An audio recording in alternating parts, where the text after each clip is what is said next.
Até que enfim, Até que enfim, até que enfim. finalmente, Finalmente saiu. estamos fazendo um trabalho juntos, até que enfim, né, Para Débora? quem não sabe, a gente estava há um tempão ensaiando É, esse projeto juntos, pai e filha. é verdade. E aí, com a ajuda da Fê, que é minha irmã, e do Beto, meu cunhado, nasceu o nosso Nasceu. podcast. E você sabe que, desculpa o atraso, hein? Eu estava fazendo a câmara hiperbárica, e a câmara hiperbárica, ela é assim, ela faz uma pressão, né? Durante uns 15 minutos, ela entra naquela pressão que aumenta a oxigenação. Você tá bem oxigenado Tô mesmo. bem oxigenado agora. Não, mas por que eu quis fazer? Por causa do jet lag. Tem trabalhos mostrando que melhora muito o jet lag. Acabei de chegar numa viagem de 5 horas de fuso e eu tava meio zureta. Eu falei assim, melhor fazer uma câmera E hiperbárica. é imediato, você tá se sentindo melhor? Tô me sentindo bem melhor. Mas não bem dá melhor. aflição ficar ali dentro? Olha, depende do filme que você escolhe no Netflix. Porque é transparente, isso dá uma sensação um pouco melhor, né? Dá uma sensação melhor. E a sensação que dá, e o barulho também, é como se você estivesse num avião. E você, às vezes, tem que despressurizar mesmo, sabe, o tímpano. Então Deu é como saudades? se você tiver... já deu pra você... A única diferença é que você termina no mesmo lugar, né? Podia terminar em Nova York, né? Em Miami, em Paris, mas você termina no mesmo lugar. Bom, estamos com o nosso convidado hoje. Uma alegria te receber aqui, Rafael. Dr. Rafael Brandão. Dr. Rafael Brandão, oncologista e clínico geral, chefe de oncologia do Hospital Moriá, fundador da Clínica First e fundador do projeto Missão Covid. Primeira coisa que nós vamos conversar aqui é como nós nos conhecemos. Quando nós convidamos o Dr. Rafael, ele perguntou assim, escuta, mas eu vou lá com o maior prazer, mas vai pro ar mesmo? Por que isso? Porque o Dr. Rafael participou junto com a doutora Débora de uma gravação muito legal, muito bem feita. A ideia do projeto era muito boa. Legal. Como chamavam as meninas? DR Talks. DR Talks. Que a ideia era isso, a gente fazer algumas entrevistas com vários médicos. Eram 3 médicas, você era uma delas. Tinha uma apresentadora? Não, era só vocês 3. Não, era só a gente, um bate-papo. Foi aí que a gente se conheceu, né, Rafa? E aí o Dr. Rafael era um dos convidados, amizade, né? E aí eu fui assistir. E eu fui um dos convidados também. Também. É verdade, eu também fui convidado, caramba. Você era o primeiro, a abertura. Não, aí fizeram uma estreia. Você foi na estreia? Fui. Naquele bar, muito legal, aquele... Como chama? O bar... Foi no Fazano, do Fazano.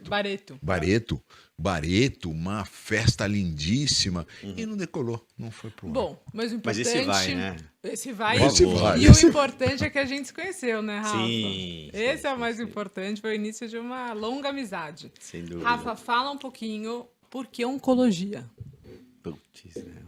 Essa é a pergunta mais difícil. Não, olha, eu vou te contar, é uma profissão difícil, Rafael, você lidar com as pessoas. Acho que não existe talvez uma doença mais Cruel. Que te deixa fragilizado. Eu tive experiência recente com meu pai, e meu pai foi diagnosticado, o colega, o cirurgião, não queria fazer nada, queria chamar só cuidados paliativos.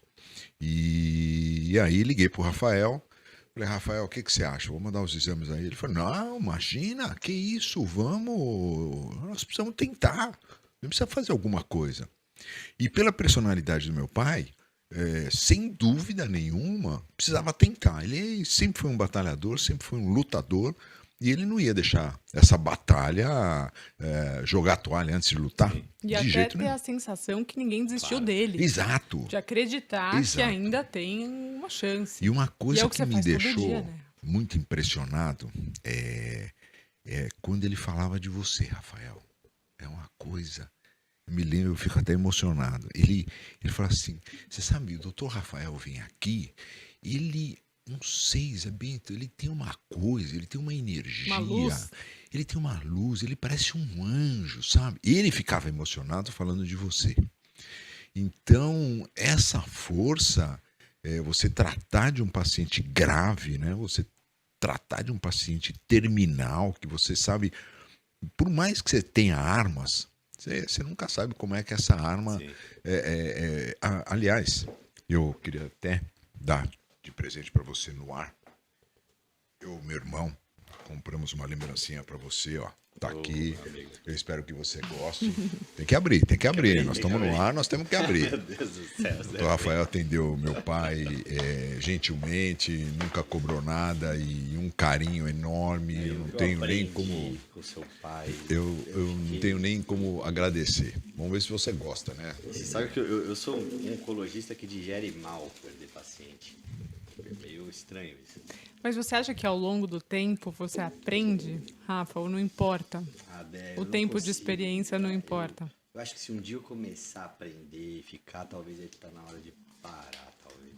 É. Porque tem que ter aquele vai dar certo e vamos. Isso ele sente, lógico. Sente. Já, se você falar assim, até uma criança fala assim, olha, não, olha, vamos fazer uma coisa, come isso aqui que daqui a pouco então aí eu brinco. Se for mentira, ela não vai comer, não tem jeito, ela não vai. E a pessoa que está sentindo, você fala assim, olha, vamos, vai que dá, nós vamos tentar isso. Eu sentia isso, que meu pai realmente acreditava. Sim. Acreditava que, poxa, podia dar. E aqui entre nós, Não, isso que eu ia dizer. podia dar Eu mesmo. tenho, eu cara. tenho fotos. Não, e eu acho que Deus Regrediu o muito. ponto é quanto tempo ele viveu nesse tempo exatamente. todo. E não foi que foi. Eu acho que deu 7, 8 meses, 7, se eu 8 não me meses. engano. Foi isso. E não é que foram 7, 8 meses na cama. Não, Não. ele Um bom Não. 7, 8 momentos, meses. ele pra tem uma praia, foto dele de pouco tempo antes, ele no barco. No barco, me dando com os braços tchau. abertos. Mesmo não, com a família. maravilhoso, Porque com a ele família. sempre foi um pouco mais distante de todos nós, mas ele se reaproximou. Exato. Né? Ele aproveitou esses 6, 7, 8 meses que ele teve. Foi. Não, foi sensacional. Eu estava viajando quando ele faleceu. Antes de eu viajar, nós fizemos uma reunião, né? Ele falou assim, pai, vamos se reunir aí. Ele tomou vinho, Sim. ele, sabe, estava feliz, estava conversando, mas assim, muito feliz, não estava sofrendo. Não tava. Nunca, em nenhum momento ele, lógico, tomava as quimioterapias, tomava aquela pancada, no dia seguinte ele ficava quietinho em casa e tal, mas no outro dia já estava falando do Palmeiras, já estava a 1000 por hora. Vamos ver se você gosta, hein, Rafael? Vamos Se ele nem ver. abrir, imagina. Acho que até o final do podcast você conseguiu, hein, Rafa? Isso em meu nome e em nome do meu irmão, Zé Carlos também. O Zé Carlos E eu falei pro Zé Carlos, vai lá no podcast também. Aí ele falou assim, não, você tá dá você lá. Lindíssimo. Gostou? Tá brincando. Isso aí, pra usar, hein? Tá Claro, bom? claro. Muito obrigado. Aí Muito quando você obrigado. olhar, você lembra do meu pai. Mas eu lembro dele muito. E eu acho que tem muito da resposta, porque eu queria fazer psiquiatria na faculdade. Na verdade, eu entrei no primeiro ano, eu queria fazer obstetrícia. Aí segui os obstetras, achava incrível. Só que do mesmo jeito que vocês acham oncologia uma coisa difícil. Rafa, fala um pouquinho mais perto do... No sentido do... Boa. Deixa eu guardar só meu presente aqui, porque É tão complicado, né? disparado o melhor Deixa aqui do relógio lado, que eu depois tenho você- agora. Então eu tenho que Deixa aí. cuidar com muito... Mas você queria ser obstetra? Já Eu passou pela queria. sua cabeça ser obstetra? Débora, muito. No primeiro ano, eu entrei na faculdade... Quer cuidar quer dizer, do nascimento, uma coisa, e a pessoa com câncer. É o que a gente Quanto- fala, quanto- né? É medicina da saúde ou medicina da doença, né? Você lida mais exato. com a saúde, no nosso caso, a gente lida mais com a vida, né? Com o nascimento. Exato. No seu caso, querendo ou não, claro que você lida muito com a vida, mas você tem que encarar a morte com mais frequência. Mas por que eu não fiz obstetrícia? Porque eu fui testando várias especialidades no primeiro ano, que é uma coisa até que eu recomendo para os estudantes. Falo, vai testando, vai olhando, não entra com ideia fixa, vai vendo um monte de coisa. E obstetrícia, eu achava lindíssimo. Eu falava, puxa, nasce, não tem como o olhar da mãe com o bebê na hora que. Puta, não se emocionar. A pessoa não. A gravidez, cativante. né? A gravidez em si é uma coisa fascinante. Mas um dia eu vi perder um bebê. Puta, aquilo pra mim. Eu falei, eu não toleraria jamais isso aqui. E olha o que eu faço em oncologia. Porque 99,9% de vocês é maravilha. É verdade. O meu é o oposto. Então, quando eu. Mas isso que eu ia te perguntar. É o oposto mesmo. Hoje o câncer não é mais aquela doença, sabe? Hoje você consegue tratar e curar quantos por cento dos seus pacientes? A gente cura metastático, Zé, Ah, hoje. então, Cura metastático é, hoje. é fantástico. A resposta é completamente diferente de antigamente. Puxa, imagina, idoso. Seu pai tava com quantos anos? 88. 88. E e a gente fazia dose boa, ia Altas, ajustando, ia fazendo, né? Vai ajustando. Porque os estudos nem permitem. O estudo cutoff é 65 anos. Passou disso, nem entra. Não é Olha. recrutado o paciente nessa idade. A gente não tem os dados. Porque Então, o cara não aguenta, às vezes, né? E aí mata o cara no estudo. ele vai prejudicar os dados, né? é, Aí ele vai falar, você está contaminado. Os dados. Mas em que momento da faculdade que você decidiu? Você falou, você é Aí oncologista. na faculdade nunca existiu ideia, porque eu estudei numa faculdade pequena, no interior do Rio de Janeiro, em Valença, e lá, meu pai morava em Volta Redonda, trabalhava na usina lá, e a gente, próximo, eu fui fazer faculdade lá. Não tinha oncologia. Nunca vi doentes oncológicos lá, morriam. Então era morfina a quimioterapia que tinha. Uau. E não via nada. Eu achava aquilo uma coisa assim... E rapidinho eu descobri que eu ia ser clínico. Acho que é a primeira grande coisa que o estudante tem que observar. Primeiro que eu tenho 2 mãos esquerdas. Eu não tenho habilidade nenhuma. Horrível. Não tenho habilidade Para manual. cirurgia, então, Pra cirurgia, não. você descartou. Eu entrava, os professores falavam, dá pra você... Deixa pra lá, Rafa. Eu gosto de Fica você. só olhando. Vai, querido. Eu tenho um neurocirurgião que eu queria ajudá-lo. Ele virou meu paciente, tá ótimo, curado. E ele falava, Rafa, você é muito ruim com a mão, uma habilidade zero, você tem que ser clínico. E total razão. E aí eu falei, bom, tá bom. Aí comecei a testar as áreas clínicas. Aí me encantei com psiquiatria. Aí eu falei, que loucura, porque nunca tinha pensado em psiquiatria. Mas o que te encantou na psiquiatria? Porque é difícil, né? Imagina dar diagnóstico de... A gente é muito fácil falar, é depressivo. Ou você usa. Aí o psiquiatra mesmo, o cara bom, ele fala, puxa, demora um tempão para dar diagnóstico. Não tem um exame diagnóstico que faça uma ressonância e vai te dizer. É muito clínico, psiquiatria. E envolve É pouco palpável, né? pouco palpável. E envolve, se o cara não for uma pessoa muito só remédio, envolve uma curiosidade humana. Saber o que tem ali por detrás, o que tem, quais as dores e daí por diante. Eu falei, bom, vou fazer psiquiatria. Aí eu prestei no Rio de Janeiro, psiquiatria. Eu vou falar uma coisa agora que meus amigos psiquiatras vão me dar tiro. Aí eu prestei no Rio de Janeiro, psiquiatria e São Paulo, clínica. Aí eu passei nos dois. Aí eu falei, puxa, o que eu vou fazer? Eu gostava mais de psiquiatria, mas puta, se alguém infartar alguma coisa, não vou conseguir tratar, porque o psiquiatra não vai saber. Aí meus amigos ficam bravos. E foi verdade, é verdade, eu pensei isso. O que é um absurdo, mas é verdade. Aí eles pegaram... eu peguei e fui fazer clínica. Aí vim para São Paulo fazer clínica médica, na ideia de fazer cardio, nefro. Aí eu tive uma prima de 32 anos, que eu morava junto na casa dela, que descobriu um tumor triplo negativo de mama e em 10 meses ela morreu. Pô. E eu fiquei 10 meses imerso no caso dela. E aquilo te despertou. Não, despertou porque Um olhar diferente. primeiro, um diagnóstico. Tratava no hospital grande daqui de São Paulo, chegou câncer de mama, triplo negativo, metastático, 6 meses de vida, 1 ano. Pô, acabou. Eu podia fazer o que fosse. Ela acreditou naquele A dado. sentença de morte dela foi decretada, De né? 2 anos em casa. Eu morava nos fundos, então eu vivia aquilo. Eu levei no hospital bastante. Metástase pro cérebro. Pô, foi bem traumático. E isso aí, comecei a estudar coisas alternativas de estudo e via a dinâmica da oncologia é muito grande, né? Você pega o New England da vida, a Nossa. oncologia o tempo todo saindo E nessa mudando. época você era residente. Residente de clínica. Só que o hospital que eu fazia não tinha também oncologia, tanto. Mas mesmo assim, eu fiz. Eu tinha visto uma matéria de um médico, que é o Buzaide, específico, é o meu grande mentor e tudo. Eu falei, putz, quero fazer residência aqui com ele. E aí foi bem, né, por isso. Eu passei em oncologia, fiz oncologia. E O Buzaide estava na Beneficência Portuguesa? foi o não sei? primeiro ano dele. Tava o primeiro pro segundo ano dele. Tá. E eu tinha passado em outros lugares, eu queria aonde ele... Eu gosto muito dele até hoje. Muito, muito. É um cara, assim, meu mentor nas buchas eu ligo pra ele, né? Que não são poucas na oncologia. E aí ele pegou e...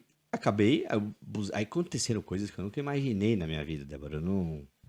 Assim... Me criei no ABC, né? Apesar de morar lá em Volta Redonda depois, mas eu sou de Ribeirão Pires, Mauá, Abu Zaid falou um dia pra mim, como é que tá o seu inglês?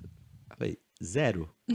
Eu não sei inglês, nada. Nada, não sabia na época. Ele falou, não, porque eu queria te mandar pros Estados Unidos, e acho que dá, Rafa, e tal. Eu tinha uma relação muito próxima. E a gente escreveu um paper, eu ganhei um prêmio no Congresso americano. Aí comecei a ter que estudar inglês. Aí eu ia os finais de semana na casa dele pra ele ficar treinando inglês comigo. Meu professor de inglês. E aí, bom, passei no negócio. Aí ele foi para os Estados Unidos, pro Dana-Farber, que é o Hospital de Câncer de Harvard, onde a gente ficou 2 anos e pouco lá. Você já era casado nessa época? Já era casado. E já tinha filhos, não? Não, A Rafa nasceu lá, não? A Rafa não nasceu lá porque um colega, que é o Fábio, querido, teve uma experiência ruim. Obstetrícia nos Estados Unidos, Nossa, é vocês sabem complicado. bem. É muito complicado. E ele teve uma experiência horrível. Perdeu o bebê, então, e eu fiquei com aquilo na minha cabeça. Então a Indianara ficou até tipo 8 meses, sei lá. E a gente ela veio.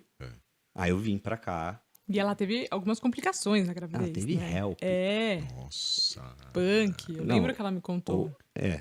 A Débora é a médica dela hoje. Nossa. Foi só na primeira gestação. Na primeira, mas na segunda ela não teve nada. Na terceira ela teve hipertensão, começou, aí resolveu.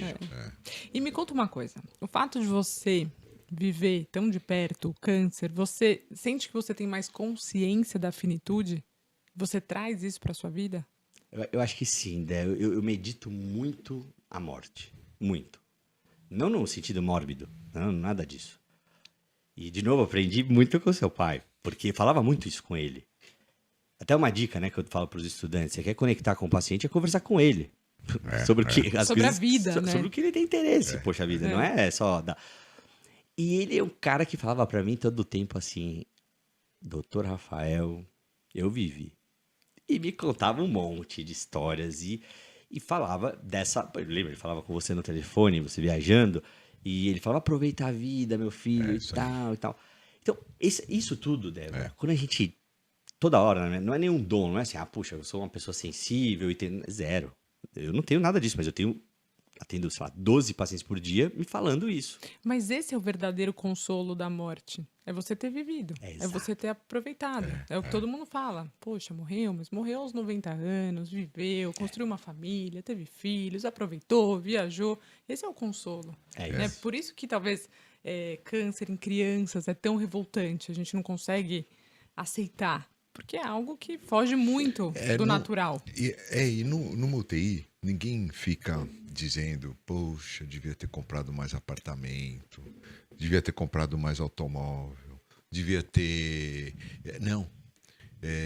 Fala assim, puxa, devia ter aproveitado mais a minha família, devia ter ido mais no parque, tomado mais sorvete. Então...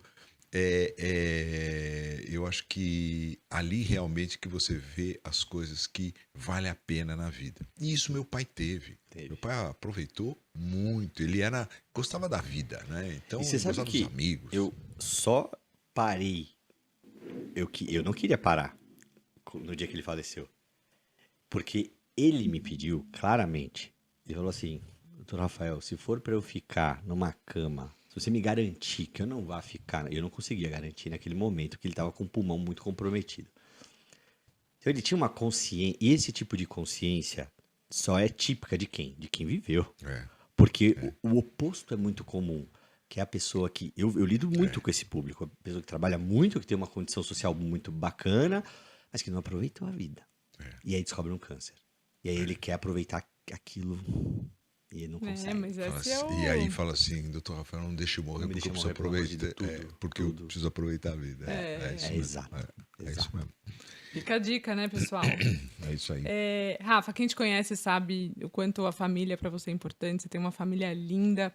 E o quanto isso te mudou enquanto médico? Depois que você construiu a sua família, como que isso mudou na sua vida?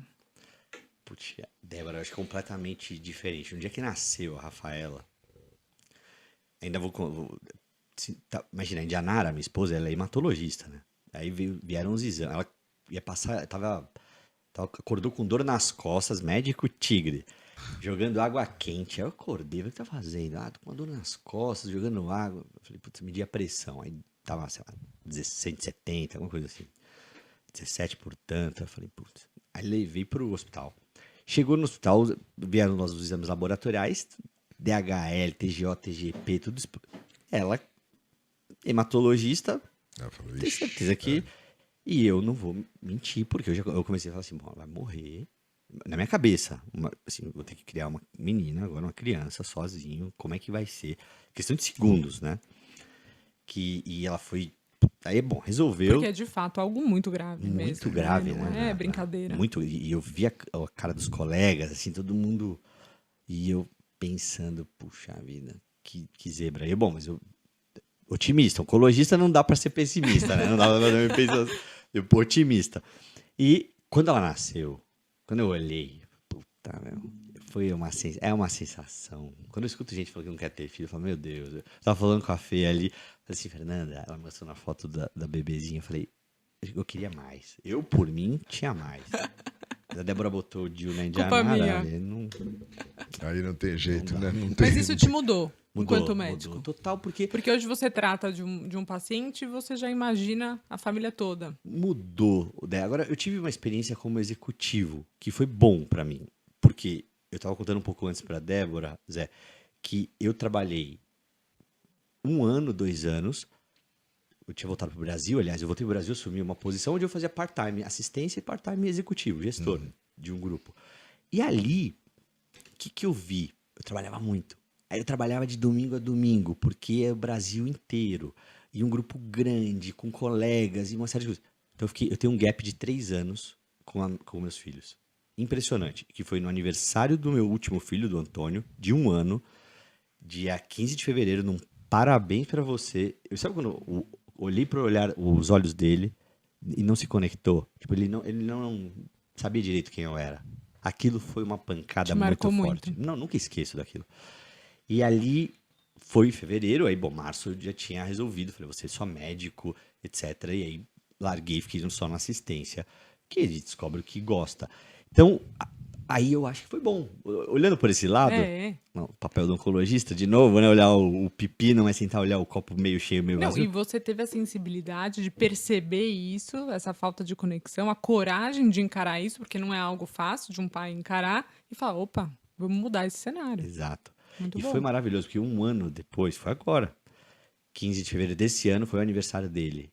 Puxa, e teve o mesmo olhar. Mas foi Ai, assim, que legal, completamente Rafa. diferente. totalmente diferente. é muito Ele legal. tem a gente é muito coligado e... Então, me ajudou isso, né? As coisas, os filhos... E aí é muito fácil, porque gerar empatia, que a gente precisa gerar empatia de alguma forma com o paciente. Como é que a gente vai gerar? O cara te conta que tem um filho. Puta, Zé, Aí você você sabe fica- disso, né? sem dúvida. Agora me conta essa sua participação na mídia. Você é um cara muito atuante na mídia, né? Instagram. Eu, né? Eu não, quem Olha tá quem falando, fala. meu Deus. E sabe que eu conheci o Eu Zé? sou Na de verdade, fora foi o de seguinte: lavado. eu vi naquele dia que a gente foi gravar, eu mandei um WhatsApp pra minha mãe no grupo da família. A minha avó falou: pelo amor de Deus, dá um beijo nele. Não, ele, E eu cheguei, e eu não sou de ele é fazer o isso. muso Eu sou... das avós e das E eu mães. fui, doutor Zé Porque Bento. são elas que assistem televisão, Dá né? Às 10 horas da licença. manhã. Não, Posso a te avó de falar? todo mundo é fã do meu pai. É Muito impressionante. fã. A minha mãe, minha avó, minha família. Mas quem assiste televisão às 10 horas da manhã ou 2 horas da tarde, tá lá o quem te doutor Zé Bento, conhece, né? quem te conhece. Mas então, você teve uma participação agora na série Hospital, na Record. Como foi essa experiência? Conta pra gente aí. Foi legal? Foi Foi? legal. Eu achei que não. No início eu fiquei um pouco preocupado, porque é de fato bem reality show, assim. Bem, não tinha- Foi uma série, uma né? série com 12 episódios. E eu era o único clínico, então o resto, os outros colegas, todos cirurgiões. E ortopedite, de tudo. Só que os casos oncológicos acabam dramatizando mais, então dava mais. Então a gente apareceu bastante. Para mim foi interessante porque é muito da rede social que a gente conversa sempre. Que acho que o Zé vive isso há muito tempo. É uma oportunidade, às vezes, da gente passar alguma coisa que a gente vê aqui no eixo São Paulo pro Brasil inteiro. Para pessoas que às vezes não têm acesso ou não isso mesmo. não imagina. É. Ou ela acha que é uma coisa muito diferente e é exatamente igual. Sabe, a grama do vizinho é sempre mais verde, também tem esse exercício. Então, por esse lado. O feedback que eu tive das pessoas, gostaram muito. As pessoas gostam de seriado de médico, né? Curioso isso. Agora, Mas você ficou satisfeito com o trabalho? Eu fiquei porque foi exatamente Foi o que eu aquilo. sou. Ótimo. o programa passava esperança num tratamento de oncologia. Passava, mostrou um caso e foi muito curioso. Eles foram muito justos, assim, no sentido de não escolheram casos. Falaram assim, olha, a gente tem 2 semanas, foi 1 ano me acompanhando, né? Então, todos os casos que apareciam e internavam, os casos mais complexos, eles acompanhavam. 1 ano. E não selecionou. Não é que fez assim, agora precisa de um casinho assim. Não, Que isso é bom. muito dramático. Porque a Não, mídia foi- tem essa Mas fama, eles- né? De mas manipular. eles Foram. não E que manipularam. bom. Então Não. foram sempre mostrando realmente o E que não estava foi acontecendo. aquele drama over, que eu tinha um baita medo. É. Porque, puxa, pegar... O contrário. É. Trazia esperança. Mostrou um caso de uma paciente que a gente perdeu e que foi uma pancada pra gente. Que ela tinha progredido, um tumor de colo de útero, metastático, putz, é uma dor. E ela vinha do Rio e tratava comigo em São Paulo. Putz, e teve uma hora que o tratamento tinha que ser semanal. Eu falava, Vivi, você tá se desgastando, pegando avião, vindo de... Pelo amor de Deus, não tem sentido. Vai tratar no Rio. Nesse inteirinho, ela pega Covid. E a gente perde ela. Pô, É no caso grave, sem dúvida, mas, puxa, Covid complicou. Aconteceu de Covid. E ficar viajando e aumentava o risco que ela tinha de pegar. Putz. E você, em termos assim, você sentiu alguma ciumeira dos colegas? Como foi essa parte? Porque Você foi criticado? Sabe que, assim, provavelmente sim, a resposta. Mas nitidamente, assim, diretamente, não vi nenhuma crítica. E eu falo, eu contava os tratamentos, o que eu ia fazer de tratamento e tal, falava o estudo, não tinha muita... Não teve nenhuma crítica direta.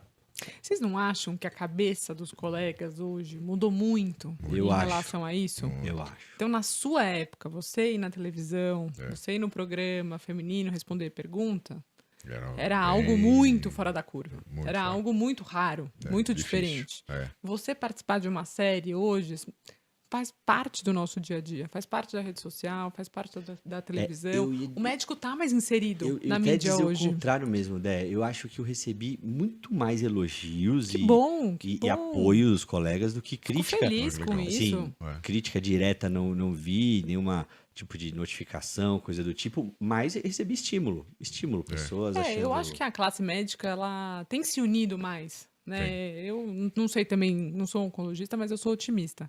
Eu acho que a classe médica tem se unido mais. E a televisão Isso é um ficava atrás de reflexo. você na sua casa? Ficava, Como foi? marcava o dia, por exemplo, Mas vou tá mostrava lá. os filhos, a Mostraram, Janara, todo tudo. mundo. Você saindo de moto, Seu de moto na estrada? da estrada. Isso foi é legal, também, isso é mostrar legal, os seus é. hobbies, o seu lado pessoal, né? Não, foi maravilhoso. Sua vida Foi- pessoal. foi- eles olharam tudo, olhavam. Não tinha ensaio. Olha, volta. Não existiu isso. Isso Era foi bem, reality show Que bom. mesmo. foi bem feito. Eu gostei bastante, assim. É interessante, muito Eu- legal. E, Rafa, você gosta muito do contato com os alunos, né? Minha primeira pergunta é assim, o que te fascina tanto ter esse contato com os alunos? E quando começou? Foi no. Você também acho que participou disso, né? Foi Como é que se chama? Fizeram uma campanha na projeto. internet, um projeto, Tá. que chamava Padrinho Médico. Isso. Você adotava, Adotava uns alunos, é. estudantes e tal. A ideia é maravilhosa. maravilhoso, muito boa a ideia, Demais, muito boa. demais. Muito legal. E aí me pediam várias pessoas, eu falava, olha, a hora que eu trabalho muito, olha, a hora 5 da manhã é a hora que dá. Quer 5 da manhã a gente vai. E no auge da pandemia, eles estavam sem aula, né? Eles não estavam muito 5 da manhã, quer. Bom, começou. O primeiro 5 da manhã tinha, sei lá, 20, tal. Chegou época de ter mais de 100, ter que separar a turma e mudar, e vários grupos de WhatsApp. Aí eu saí, falei, vocês organizam, eu vou. E o que a gente discutia? No início era discutir caso clínico. Só que Tá. é muito chato discutir caso clínico pro aluno, porque você vai discutir oncologia pro um... É muito distante É ainda muito para ele, né? distante. É. E aí eu não falava de... Eles aproveitam um pouco até. Eu falava full fox, carbo e taxol. Insuportável. Isso para um oncologista já é chato. Mas não é isso, oncologia. Então eu falava um pouco, eu contava o caso, como dar a notícia. E aí, até lá na clínica, na Brasil, eles iam bastante. Viam Acompanhavam. atender, aí viam. Aí tirava foto com a Débora. Mas esse contato é muito legal. E na medicina tem isso. Isso é uma tradição. A gente acha que esse projeto é novo, mas o seu padrinho, o médico, foi o Domingos Delácio. Foi, é verdade. Não deixa de ser E não tinha internet na época e eram vários alunos que seguiam ele. Então a gente saía no carro, às vezes em 2 carros, ele ia no carro da frente, ele não dirigia. E você estava em que época da faculdade isso? Estava no 5º ano, Quando você acompanhava ele? 5º e 6º ano. E Tava aí no você final do saía da 4º ano. faculdade e ia encontrar com Saía ele? da faculdade, matava a aula, né? Às vezes é uma outra aula que não tinha muito retorno ou qualquer coisa Não façam isso. Não façam isso de jeito nenhum. Ou era um estágio também que terminava mais cedo, aí eu ia para lá, ia para casa dele. Aí chegando lá, um aluno dirigia o carro, ele ia do lado, e se tivesse mais gente, então ia na parte de trás, e se tivesse mais gente, no outro carro. Ia todo mundo, aquela caravana, ia para a Escola Paulista, ia para o Matarazzo. E eram alunos de todo lugar? Como que, de todo como lugar. que ele escolhia? Ele recebia pedido de médicos do Brasil inteiro. Olha, tem o meu sobrinho que acabou agora a faculdade, ele não entrou na residência, ele queria acompanhar o senhor. Não tem problema, manda ele aqui. A senha era 7 horas no Matarazzo. Porque chegava às 7 horas, ele passava a visita e tinha cirurgia. Então a gente acompanhava a cirurgia, olhava e via ele passando visita, ele entrava no quarto sozinho, mas ele era uma enciclopédia médica. Então ele, no corredor, ele ficava falando sobre medicina, no carro ele estava falando sobre medicina. E a gente brinca, né, essa história de, não façam isso, não perder aula, mas muitas vezes Vale a pena. você aprende muito mais, né, com um exemplo, é muito mais dinâmico, é muito mais lúdico. Muito. E você ficava o dia inteiro com ele? O dia inteiro, e direto. E eu entrei na residência, na época, em Nossa Camargo. Ele falou, perfeito, uma residência bárbara, uma residência bem estruturada, muito legal. E ele falou assim, perfeito, você vai aprender a operar lá e obstetrícia deixa que eu te ensino. Falei, perfeito, professor, então vamos lá. E aí fiquei 1 mês, mas aí teve o exame na USP, no HC. E aí eu prestei, mas ele falava, não, lá você não vai entrar, lá é uma panelinha, você não vai entrar. Aí passei no primeiro exame e ele falou assim, mas agora que eles vão te pegar no currículo. Você vai ver no currículo. Eu tinha feito muito trabalho, tinha ajudado muito, porque aí conheci a Ana Bertini lá na Paulista também. Então, eu tinha um currículo grande, né? Chamava atenção. Chamava atenção. Aí passei na prova específica, ele falou, vamos pegar no currículo. Passei no currículo e eles falaram assim, mas eu falei, professor, agora só tem entrevista. Ele disse, é agora que eles te pegam. É agora, pode ficar sossegado. E eu acho, a impressão que me dá é que ele torcia. Para não dar, para ficar perto. Para ficar perto e torcia por mim. Claro. Mas ele não queria me deixar decepcionado. Eu ia falar isso, eu acho que ele era Frustrar, uma coisa meio de pai. Assim, Exato, olha, não fica muito animado. Porque como ele era mais velho, tinha experiência, ele não queria que você ficasse triste, Exatamente. frustrado. Aí fui para a entrevista, e a entrevista foi o Marcelo Zugaib que me entrevistou, o Salomão e uma outra médica, esqueci o nome dela. Bom, aí foi uma entrevista muito boa, eles perguntaram assim, onde é que você aprendeu medicina? Eu falei assim, eu sou formado na faculdade de Mogi das Cruzes. Aí eles falaram, não, você não entendeu a pergunta, onde você aprendeu? Não quero saber onde você se formou. Eu falei, bom, mas eu aprendi lá na faculdade. Mas eu também fiz um estágio com o professor Delas durante 2 anos. Então tá bom. Então...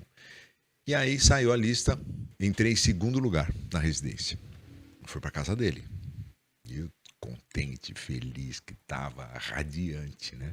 Foi o primeiro lugar, você viu o seu nome e foi para lá. Eu vi o meu nome em 2º lugar e todo mundo, aqueles alunos lá da USP olhando, falando, mas quem que é esse Zé Bento com esse nome caipira? 2º lugar, de onde veio esse cara? Aí saí de lá direto, fui para casa dele. Cheguei lá, a dona Eduarda estava lá, que é a esposa dele. Falou, Zé Bento, tudo bem? O professor não tá, o Delácio não tá, ele chamava ele de Delácio. O Delácio não tá. Aí eu falei, dona Eduarda, só não sabe o que aconteceu. Entrei lá no HC. E o Delácio sabe? Eu falei, não, ele não sabe. Então não vai embora. Fica aqui que daqui a pouco ele tá aqui e você conta pra ele. Aí tá bom. Aí ele entrou. Ô, Zé, você tá aí, tá? Vamos almoçar que à tarde nós vamos no consultório, depois tem Matarazzo, depois não sei o quê. Professor, eu preciso falar uma coisa com o senhor. Pois não, fala o que quer. E ele já pegando algumas coisas na salada, já comendo, era do almoço, né? E eu falei assim, professor, saiu a lista lá da HC. Aí ele parou e falou, e aí? Eu falei, entrei em segundo lugar. Ele sentou na cadeira e falou, ih, rapaz, e agora? O que nós vamos fazer? Eu falei, professor, não sei o que o senhor vai fazer, mas o que eu vou fazer eu sei, né? Eu vou fazer a residência lá. Ai, eu fico emocionada com essa história toda não, vez. é demais, Ele te foi uma adotou coisa, como filho, né? Uma coisa como se ele tivesse entrado. Sim. Então ele sentia realmente isso, como se ele tivesse entrado. E aí ele falou Mas assim, é pronto, muito agora ele vai isso, voar, né? O do mentor, o estudante, a primeira vai vez, embora. eu dou uma dica, eles toda hora perguntam, uma dica.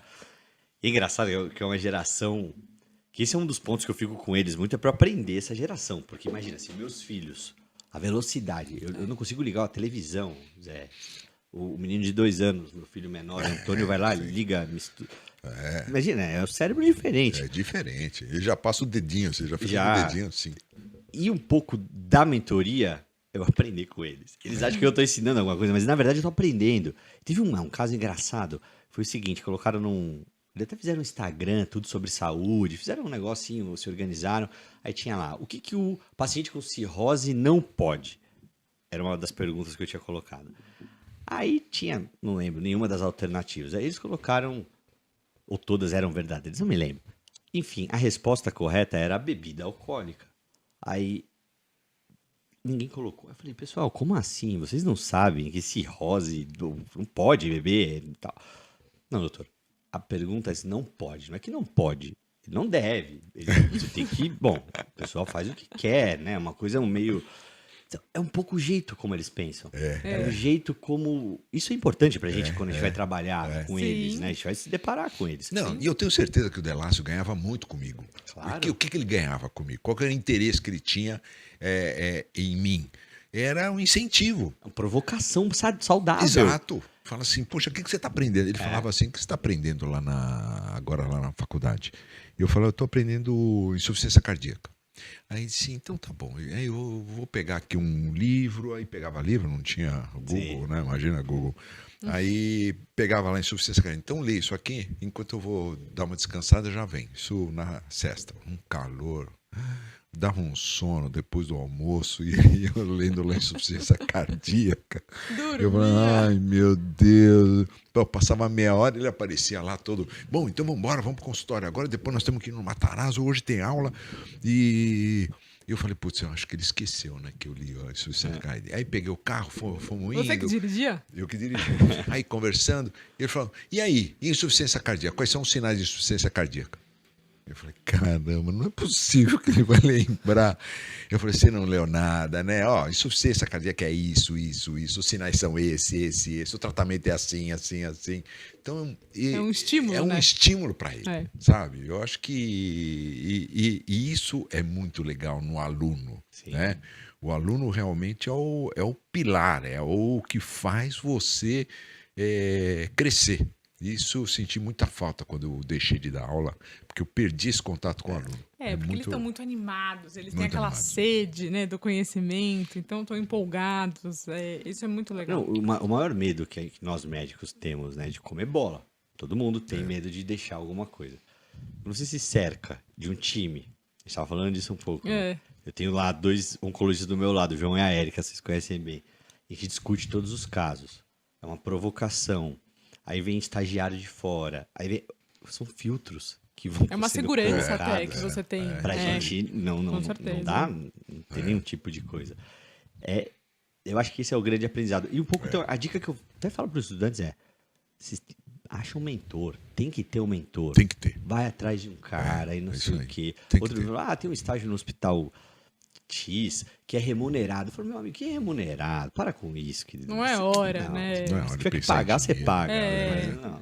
É isso. É muito importante ter bons exemplos. Eu tenho certeza que eu faço uma medicina muito melhor hoje, que eu tenho vários colegas trabalhando comigo, Colegas bons, Sem dúvida. capazes, em todas as clínicas, tenho muita certeza disso, do que antes, quando eu era Claro, sozinho no porque consultório, como se fosse um desbravador.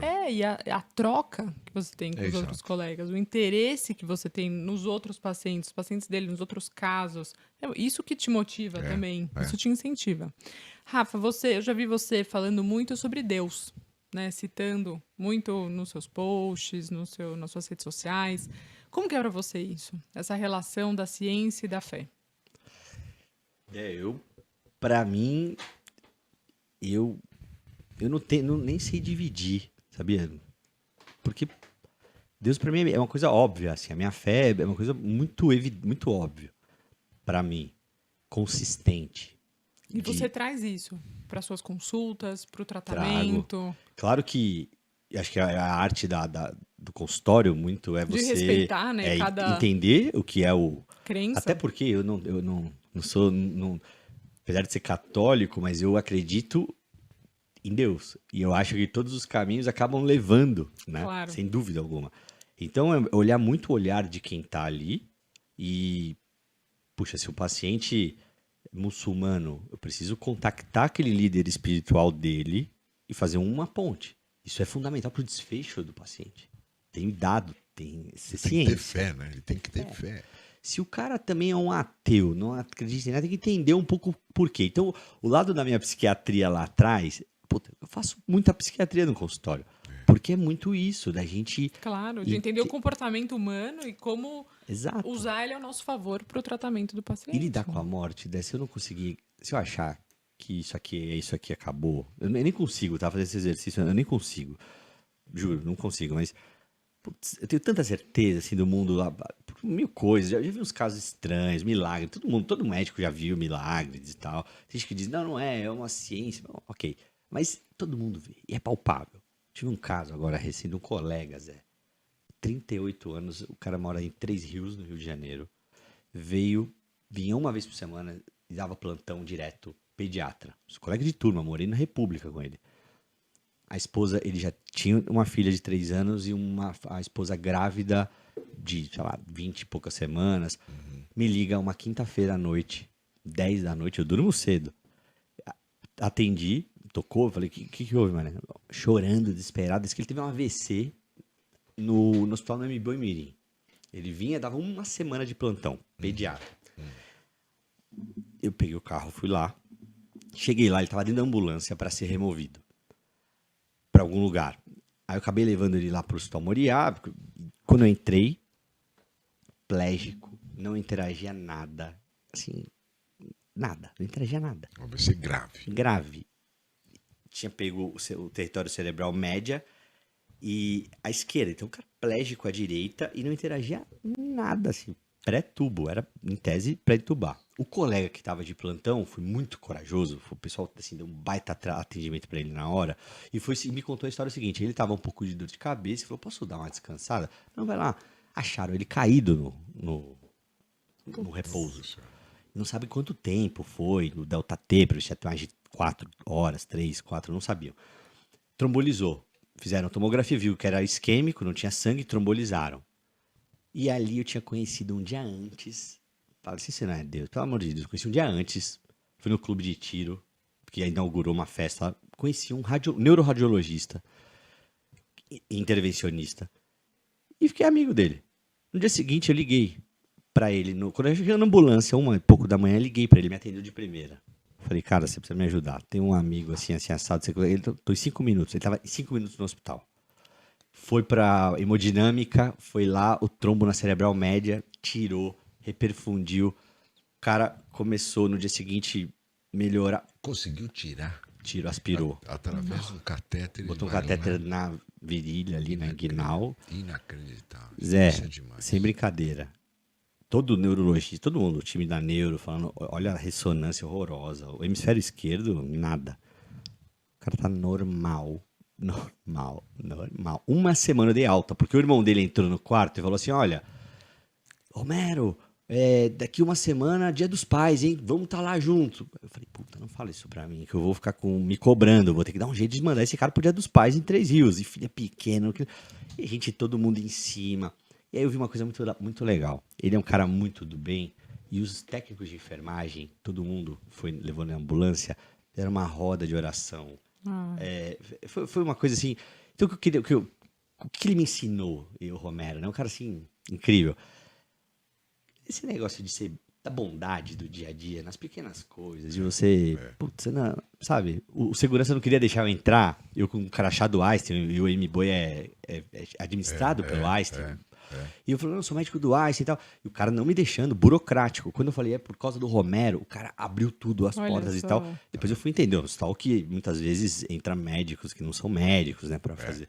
Enfim, ele me ensinou tanto, Débora, e é óbvio que o paciente ensina muito. Mas quando a gente tem alguém próximo, né, e mesma idade do que eu, mulher grávida, a mulher dele da minha não tem turma, como não fazer a transferência. Não dá.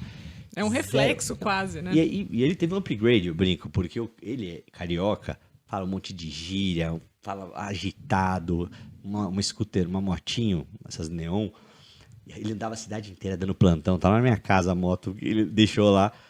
Ele virou e falava muita gíria. O que aconteceu? Ele ficou afásico, completamente afásico. Ele recuperou o motor muito rápido, ficou uma semana, foi embora. E aí ele parecia aqueles caras assim, você contava uma história, ele balançava, mas não entendia nada. Não compreendia. Mas ele focou na fono e foi. Uau. Tem 2 meses. Ele veio aqui semana passada. E aí ele pediu, eu falei pra ele, contei pra ele que eu tinha rezado pra ele um santo que eu gosto muito, que chama São José Maria Escrivá. O que eu mais gosto dos santos é a biografia. A história, Pedir, tá, né? a biografia. Assim, a história de gente diferente, né? A biografia é legal. E ele virou fã desse santo. O que ele diz é um santo o seguinte, ele fala, se você quiser ser santo, você não precisa ir pro mosteiro, não tem nada disso, virar padre, coisa. Não, é santo no dia a dia onde você tá. Você tá trabalhando na UTI, não sei o quê, você vai ser ali, santo. Você vai fazer as bondades ali, com o seu paciente, é aquilo ali. E ele conta isso. E eu gostei muito dele, rezei muito por esse santo para ele. E aí eu atribuo isso. E ele veio. Ele virou sofisticado. Porque agora ele veio de falar, isso aqui é uma caneca. Aí ele não lembra a palavra. Mas ele é muito esperto. Ele vira, bom, isso aqui é um dispositivo, não sei, um copo diferenciado. Ele é um erudito, Zé. Um mulambo. Ele era um mulambo, o cara mais sarrista da turma. Eu ganhou um upgrade ainda. Ainda melhorou nessa parte, Ainda muito melhorou. legal. Que Mas legal. isso que você falou é tão lindo, assim, e eu acredito tanto nisso que tudo que a gente faz no nosso dia a dia, as pequenas coisas, com as pessoas que a gente convive, a gente traz de volta, né? Traz. É uma energia que você deposita que volta pra A gente. Débora é muito assim mesmo. No hospital também, os atendentes adoram ela, Não, todos os mas eu acho que. enfermeiros. E quando feito de forma genuína, né? Não Genuína. pensando no, não, poxa, não. ela vai conseguir Não. a sala. Não é nada disso. Não, É um não. carinho. A pessoa tá ali trabalhando, ela merece o nosso respeito, a nossa atenção. Dé, até um ponto da rede social, né? Eu não tinha rede social. Minha rede social era assim, 2.000 seguidores, minha família, não tinha nada. Eu comecei a ter seguidor depois eu comecei a trabalhar com vocês, porque as pessoas viam vocês e ficavam me adicionando. Mas eu nunca interagi tanto. Com a série O Hospital, cresceu bastante. E aí a gente vê o carinho dos pacientes, porque rede social tem os dois lados, né? Se você também não dá um escorregado, o paciente tá ali e pode te cobrar, te falar qualquer coisa. O contrário, né? A gente, graças a Deus, não muito gostoso. Putz, é muito bom. O Né? retorno, Tanta gente rezando por tudo, pela vida, pelos filhos, e torcendo. Não é que o mundo é mundo de sacana, o contrário, eu acho que não. Não, eu vi muito isso quando eu tava com Covid. Sim. Aí eu fiz um post dizendo, olha, se cuidem, porque realmente essa doença não é fácil, é muito perigosa. Você vê, eu sempre fiz tudo certinho, atividade física, boa alimentação, mas acabei pegando e tô aqui no hospital, mas se Deus quiser, tô saindo. Nossa, mas o retorno foi impressionante de pessoas. Eu tô rezando pelo senhor, que bom. Quando eu saí, tivemos alta, né? Eu e você, né, Dé? Juntos nossa. até no hospital. E aí tivemos alta aí também, todo mundo, que bom, que ótimo, doutor. Que... Eu fiquei um tempo ainda, assim, atendendo e escutando isso, assim, meses, as pacientes, nossa, doutora, rezei tanto por você quando você estava no hospital. Esse carinho é muito legal. E já teve vários trabalhos científicos sobre isso, quer dizer, essa força, essa fé que vem de fora, pessoas torcendo por você, realmente interfere no tratamento. Você sente isso Absoluto. no seu dia a dia? As pessoas mais que acreditam realmente tomam o mesmo tipo de droga que outras pessoas que estão pessimistas? O efeito é diferente? Zé, eu já cheguei, recentemente eu falei para uma paciente o seguinte, uma paciente chegou para mim, e no começo é normal, eu entendo, negação e tal, vive aquela fase, mas se persiste, eu tenho um bate-papo sério. Eu falo, olha, se for desse jeito, o resultado vai ser ruim. Então, assim, não quer olhar outro médico, eu boto na mesa, na realidade, porque vai ser, e começa a falar, e é uma fisioterapia, é igualzinho uma fisioterapia, você vai se exercitar a pensar bem, coisas boas. Quando vem um pensamento ruim, você combate com uma coisa positiva. É exercício. Isso que eu escutei milhares E isso de pra pacientes vida, falando. né? Eu acho que a gente pode Pra transferir vida. isso pra vida. Porque vida. angústias, traumas, Não precisa ter questões... câncer para pensar Não, assim. Exato. Pensamentos ruins vêm o tempo todo. Basta, é isso que você O falou. Buzaide tinha uma paciente. O Buzaide é médico da Ana Maria, imagina. Né? Supera todos. Vem que ela trata e vai bem em tudo. E eu pude, quando o residente está ali com ele, na época, em uma das ocasiões, um mindset totalmente diferente dela. E o Buzaide tem isso. Eu teve uma paciente dele muito engraçada, nunca esqueço, que ela escreveu uma camiseta assim. Ele estimulou ela a escrever a camiseta assim. O câncer pegou a pessoa errada. Sabe, pegou que o cara legal. errado. E ela usava aquilo. No caso, sim, sabe, super sobreviventes e tá vivo até hoje. Não tem ideia. Você vê. Agora, tem casos, por exemplo, eu fui uma vez que a Fê me chamou e o Beto, eu ia em Alphaville, conheci a clínica, e o Zé me ligou e falou, Rafa, tem uma paciente minha queridíssima que eu adoro e tal, que descobriu um câncer de mama, Majô. Foi. Foi a única vez que eu atendi em Alphaville. É. Porque eu tava passando ali. Eu atendi ela ali. Ela mora lá. E esses dias ela fez um evento de Outubro Rosa e tal, contou isso tudo. Olha a coincidência. Poxa, passar ali, aí a gente cuidou, ela teve resposta completa, ela tem chance de estar curada, assim, gigantesca, ela tá super bem. É uma menina, e ela tem um mindset de briguenta. De briguenta. Ela não... Sempre foi, não verdade. amolece, não. E Agora- desculpa. Pode falar. Não, eu ia falar como dar uma notícia dessas, né? Você aprendeu a dar uma notícia, você vai no seu feeling, dependendo do paciente, você é um pouco mais direto, um pouco mais... como que você faz isso? Também, quando chega no Rafa, já tem o diagnóstico, né? É difícil... Isso é verdade. Não é você que dá a notícia, Não né? é, não é o Não, Rafa. mas, por exemplo, ele dá, às vezes, a notícia do prognóstico. Sim. E da isso progressão, às Da vezes. progressão. da progressão. Deu resultado, E não tá deu? mudando um pouco isso. Porque o que tá curioso isso, Zé? Muitos pacientes... O exemplo que eu até falei pro Daniel esses dias, o Dani, que trabalha aqui com vocês. Eu falei assim, Dani, vou pegar o lugar de vocês, porque o cardiologista é o pediatra do adulto, né? A gente brinca. Porque todo mundo morria do coração. Todo mundo tinha esse... né? Hoje as pessoas têm muito medo do câncer.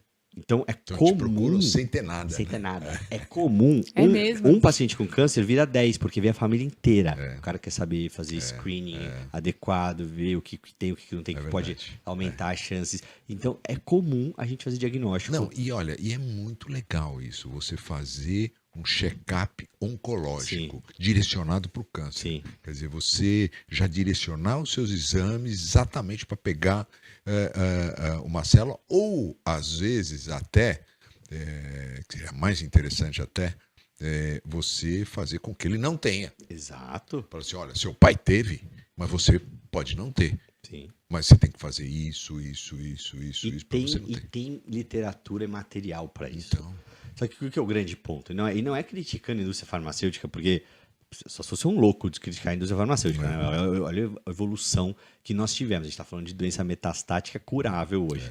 Melanoma vivia 6 meses. Hoje a taxa de paciente de mais de 5 anos vivo é maior que 70%, que quase. legal. Puxa, assim, doença que antes era ruim. Metastática. Então a indústria tem um baita papel. Agora, o médico não dá pra gente só ser educado por Pra tratar. congresso e por indústria farmacêutica. Exato, Tem coisas que a indústria não vai fazer o esforço de olhar. não. Tava Porque conversando- ela prevenção, tem o né? interesse dela, É né? lógico. Ele tem o interesse. Agora, eu tava falando com o presidente de uma dessas indústrias grandes, falando assim, eu acho que o olhar vocês deviam começar a testar a abordagem metabólica, funcional, integrativa, fazer estudo associado ao remédio e o outro lado, não. Como se fosse o braço placebo. E começa a ver. E já tem dados disso mostrando. E com o Covid foi bom. Tava falando com a Débora um pouco, porque quando a indústria farmacêutica parou de recrutar alguns pacientes por conta do Covid, e tinham que botar esforços para pesquisa. O pesquisador está lá, precisa girar os grants. E eles começaram a ver estudo retrospectivo. Então teve um pico nesses 2 anos para cá de estudo metabólico, analisando a parte metabólica, que foi, para mim, foi providencial, foi incrível. Hoje tem evidência, eu te mandei uma, lembra de testosterona, Lembro. na mulher, são dados robustos. Ô, Rafa, que é o seu livro, né, que você está escrevendo. Isso. É sobre isso, oncologia metabólica. Isso. E aí, explica um pouquinho pra gente. Não, o câncer, ele fica como uma doença genética, né? O câncer é uma doença genética. Isso é um erro. Como se fosse um destino, né? Você Uma sentença, algo do é. tipo. O câncer não é uma doença genética. O câncer ele é uma doença metabólica. Metabólica. Isso veio em 2011, 12, saiu um paper na Nature e falava os hallmarks do câncer. E tinha lá a genética. E isso virou. Só que, se conversando com qualquer um, mais uma vez, hein, o Buzaide, depois eu vou cobrar dele a propaganda que eu tô lembrando. Porque ele foi o cara que me instigou a isso. Porque ele falava, não tratava só o câncer, ele falava, não tem que emagrecer, não tem que tal, e falar de tudo. Então me provocava. E eu, quando cheguei em Harvard, muito arrogante, brasileiro que tinha chegado, eu tava achando que eu era um gênio, né? Conheci um psiquiatra. E esse psiquiatra, para fazer um estudo em conjunto com ele. Mais uma vez psiquiatria, né? Na tua rondando. vida. Aí ele veio conversar comigo, eu era um estudo de depressão e câncer e tal. Ele virou e falou, você acredita, Rafael, que até hoje... Esse cara tem um paper no New England recente de revisão de depressão. O cara é muito grande. Ele falou assim, você acredita que até hoje os caras vão tratar a depressão, não mudam a alimentação do paciente? Aí eu fiz assim, é um absurdo mesmo, claro. Mas dentro de mim, o que esse cara tá falando? O que tem a ver comida Alimentação com depressão. E tem muito a ver. Eu não sei se eu ia te mostrar fotos, mas eu era gordinho, era gordo. E aí fizeram, logo que eu cheguei no Brasil, fizeram um documentário, Vida Sem Câncer. Tem Netflix, tem essas coisas. E eu dou entrevista lá. Obeso. Aí quando eu vi aquilo, eu falei, puta, não dá, tem que mudar. E aí tudo começou e eu comecei a estudar isso. Muito. E também não é receita de bolo. Todo mundo toma metformina, todo mundo. Você tá falando da hiperbárica? Eu falei, quando eu vi a hiperbárica, eu não sabia que tinha hiperbárica aqui. Quando eu fui ali falar com você, eu vi e falei, Beto, eu vou começar a mandar um monte, porque tem estudo de GBM, glioblastoma, um monte. Que melhora realmente, né? Que melhora, porque age na angiogênese, na formação de novos vasos. Então você evita, o tumor ele acaba aumentando, né? Ele hipervasculariza rápido. E a câmara hiperbárica evita isso. Tem randomizado disso. Mas isso da gente não poder mais culpar a genética pro câncer ou qualquer outra doença, é maravilhoso. Porque você chama a responsabilidade para o paciente. É isso. É maravilhoso para aquelas pessoas que são disciplinadas, que têm essa consciência, que querem saúde. Porque aqueles que não vão culpar a genética. Mas a gente não pode mais fazer isso, né? E nós, como promotores de saúde, a gente tem que pregar muito isso no consultório. Eu me culpo da gravidade do Covid, por exemplo, eu me culpo muito. Eu falo assim, pô, mas você faz atividade física, você come bem, você vai dormir cedo. Mas imagina se você não fizesse isso. O que tinha acontecido? Eu pensei e falei assim, mas eu tava num ritmo, sabe, de trabalho, era um maluco, um estresse, inaugurando clínica atrás de clínica, então era um estresse muito grande. Eu falei assim, eu vou parar com isso, porque senão não vai dar certo. É a única coisa que me pegou, foi o estresse. E o estresse é bom, mas não esse estresse crônico, né? Mas foi uma virada de chave. Eu tava até contando pro Rafa, assim, a gente mudou muito a nossa rotina depois disso. Eu tava conversando com a Débora, ela falando, Rafa, mudei a minha vida. Segunda-feira eu tenho focado mais em uma coisa, não sei o que e tal. Bom, que bom, Débora. Entra a Gabi. E aí, Débora, sábado de manhã a gente coloca o dia. Eu falei, eu tô vendo, Débora, você mudou. Ela entrou aqui e falou, que dia é bom pra você? Eu falei, pode ser sábado de manhã? Sábado de manhã. Eu falei, Ele falou, nossa. Nossa, é uma mudança incrível, Débora. Mas falando de Covid, você teve um projeto na pandemia, né, Rafa? Missão Covid. Tive. Conta um pouquinho pra gente, como é que foi isso? Foi um pouco eu tava me sentindo mal, porque eu tinha acabado de sair do grupo que eu estava. Então eu tava consultório. E Covid. Então tomei um baque. Falei, putz, criar alguma coisa. E ficava inconfortável. Eu tava com vontade, Zé, olhando aquilo na televisão. Eu tava com vontade de ir pro PS, atender. Tava naquela coisa. E eu, de vez em quando, tenho uns sonhos que eu tô entubando ainda. Eu gosto mas da deu mesmo, emergência. dá uma sensação de Sensação, impotência, né? Você quer ir lá fazer alguma quero coisa. fazer alguma coisa. É. E aí eu conversando com um colega, falei, cara, vamos começar a atender por telemedicina. Eu comecei a fazer isso com os meus pacientes, inicialmente, e aí logo depois o CRM soltou, mas o CRM nem tinha falado o que poderia. Mas com os meus pacientes eu já estava fazendo, monitorando. E ninguém sabia nada de nada, como a gente não é que sabe a muita hoje, mas não sabia nada de nada naquela época. E começou. E era muito aquela época do fique em casa, e aquilo me angustiava. Fala, putz, como que você deixa um cara em casa e não tem ideia de como ele está?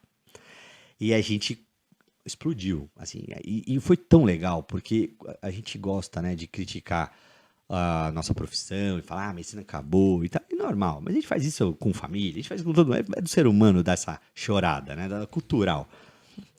Explodiu de médico. Não tinha como, era médico o dia inteiro, era atendimento, era uma série de coisas, e contando experiências.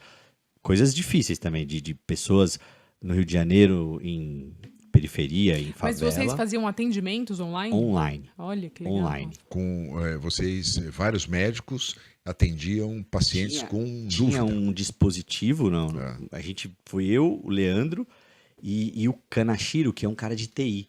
Então ele criou toda uma estrutura para subir uma página de um dia para o outro. E a gente atendia via WhatsApp inicialmente, depois foi ficando melhor. E vocês atendiam quantos pacientes por dia?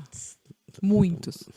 Incontáveis. E ajudou muito, muita gente. E a maioria eram pessoas, de novo, achando que nunca mais ia ver ninguém, achando que porque foi um negócio muito pesado. Muito pesado, no começo foi muito pesado. Sabe. Nossa, eu lembro direitinho. Meu sogro agora em março, acho, a gente tá em outubro, não, julho, agora, agosto.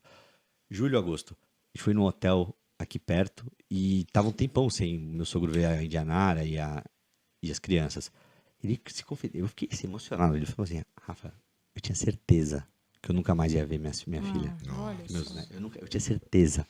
E, sinceramente, na minha cabeça nunca passou, porque a gente tá trabalhando e tá no corre-corre. E eu também tive Covid. Mas o meu Covid foi pesadinho, chatinho também. Mas a gente não parei, não tive essa reflexão toda mas a maioria teve, Zé. A pandemia foi eu lembro direitinho, a gente... uma peneira, vamos né? parar, não vamos parar. A Jubica, eu lembro, ela estava apavorada. Falou, não, vamos parar, não vamos atender mais. Eu falei assim, não podemos fazer isso. Nós que temos que tratar da população, nós que temos que estar aqui. E se eles precisarem, nós estamos aqui. Não precisamos ficar o dia inteiro, principalmente por causa dos funcionários. Os funcionários também tinham problema de transporte. Então, vamos preservar os funcionários. A gente pede, metade dos funcionários vem, metade não vem. E a gente atende só de manhã, até meio-dia.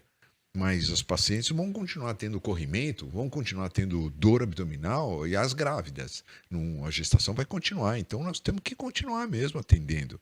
Nós somos os guerreiros da frente, da trincheira. Vamos lá. Mas foi muito difícil. Mas a pandemia despertou muita coisa, né? Em muita gente. Acho que quem sair disso tudo igual entrou, não entendeu por que ela veio, né? Para ver o quanto que nós não temos controle de nada. Nada, absolutamente nada. Tem controle de nada. Eu lembro na época que eu escrevi foi até médico do futuro, assim, no G1, pro pessoal. E minha reflexão foi essa mesmo, de falar, a gente faz 1000 planos, passagem nos foi tirado aérea, quase que tudo, não, né? Você como oncologista sabe disso, mais do que ninguém. Quer dizer, a gente não tem controle de nada. Tem um tumor que você sabe que responde muito bem com um tipo de droga, mas que você usando não sabe se vai dar certo, se não vai, se vai regredir, se vai dar metástase. Então, a gente não tem controle de nada. Não tem. Graças a Deus, a natureza ajuda muito o médico, o paciente, né? Sim. Graças a Deus. Às vezes é muito... se a gente tem a natureza do nosso lado, né? Isso E se a gente ajuda. sabe Agora escutar a natureza, né? também. E a gente precisa ajudar também a Lógico, nossa natureza. Então, lógico. com uma boa alimentação, uma Tem. boa atividade física, um descanso, diminuir o Zé, estresse. até a parte genética, o que acontece? Existem dois tipos, né, de genética. Genética, a mutação germinativa, o cara nasce com aquilo, e a somática, que a gente desenvolve. Essa pega, essa é concreta. Agora, câncer de mama. Cada vez mais eu vou falar, eu já tive conversa com vocês, A que era número influência cada do vez. meio ambiente. Hoje, o último dado que saiu no Congresso Europeu de Oncologia, 3% é genético. Olha 3. só. Pô, era 15 até esses dias, por cento. Era 3%. Então, a influência do meio... Aí vem aquelas perguntas. E o estresse aumenta câncer? Aí você diz, puxa, aumenta, provavelmente. Mas não tem um randomizado duplo cego e tal. não Porque dá, né, a pra gente... você É medir. isso. Como é que você Mas vai é essa pouco palpável que a isso. gente precisa, Zé. Os colegas precisam entender também. Porque a gente foi treinado pela indústria farmacêutica, de novo, de um jeito a ler paper. Mas tem coisa que não... A Table 1, a primeira tabela, ela não dá para ser igual. Ninguém é igual a ninguém. Essa é a tal da personalização. Não é tão genética e tal. É sentir um pouco o contexto que eu tô ali. É isso que é a medicina, eu acho. Rafa, você vai ter que voltar outro dia Não, pra muito gente legal, continuar batendo papo. muito legal. Foi E ótimo. outra Foi coisa, eu acho que demais. antes de terminar, a gente precisa falar que a gente não brigou. Ei! Porque é impressionante. Todo mundo falou, mas você brigou com o Rafael? Eu não briguei nada, não tem nenhuma briga. O que aconteceu é que a gente pensou em fazer uma clínica juntos e eu que desisti. Por quê? Quando meu pai ficou doente, eu fiquei muito mal. Eu falei assim, caramba, eu não vou conseguir ter uma clínica que vai tratar oncologia. Isso precisa ter um fígado do Rafael. Quer dizer, aí eu cheguei para você, contei isso, falei isso para você, falei, não, tá bom, Zé, eu entendo perfeitamente, porque não é fácil mesmo, né? Não é. Mas continuamos amigos e, você tratou do meu pai com o maior carinho, isso eu agradeço Sorte a nossa, muito. Rafa, de ter você Sorte, por Que perto. nada, sorte, que nada. isso Sorte aí. é minha, não tinha... Muito legal. Não, e a clínica ficou chique demais pra ter um cara que Ficou, nem eu. Não dava, velho. Ia dar uma queimada no seu filme, velho. E fomos para uma outra. Você vê que é uma clínica muito mais voltada para endocrinologia. Longevidade. Longevidade, né? Então, mas a gente continua trabalhando juntos. Claro. Pô, não, eu recebi um monte dessa também de engraçada. Não, o mais engraçado foi no avião. Eu estava no avião com o Cláudio Lotenberg. Aí ele veio e me cumprimentou. Ele é uma pessoa queridíssima. E o Cláudio perguntou, e aquele oncologista, aquele amigo, acho que ele queria saber alguma fofoca. Não, um querido, nossa, eu gosto muito dele e tal. Eu falei, o Rafael, isso aí, o Rafael, ai, que bom, tal. Então, vocês estão juntos, né? Eu falei, estamos juntos. Então, tá bom. Comigo também, o tempo todo. O pessoal gosta. Mas o tá junto é muito mais do que estruturado, né? O tá junto Exato. é na hora que, puxa, o Zé tem um caso difícil, me liga, eu tô... Isso é trabalhar Isso é junto. trabalhar Medicina junto é isso. lógico. Não é o lugar, É isso aí. né? Bom, mas de qualquer maneira, vamos ficar mais junto agora com o podcast. Vamos marcar outros E dias com a também. hiperbárica aqui, E a de verdade. hiperbárica, Eu acho que eu vou sabe? melar um pouco aquela tua ideia de só ter Eu vou de movimentar isso longevidade, aqui. né? Mas a gente já tem outras salas aqui, porque o que a gente quer é abrir outras hiperbáricas também. Tem uma clínica aqui perto do Igor. Ele tem 3 na clínica dele. Ele é vascular, então trata muito de feridas, aquelas feridas vasculares de diabetes. Então tem uma indicação aí importante. Então, estamos às ordens, estamos aqui. Claro. Você Muito pode indicar obrigada, seus pacientes. Rafa. Obrigado, Sempre. Rafa. Obrigado. Obrigadão. Eu que agradeço. Obrigado, você, viu, né? querido? Obrigado, hein? Espero que você goste do relógio. Poxa vida. Não vai mais perder a hora. Não.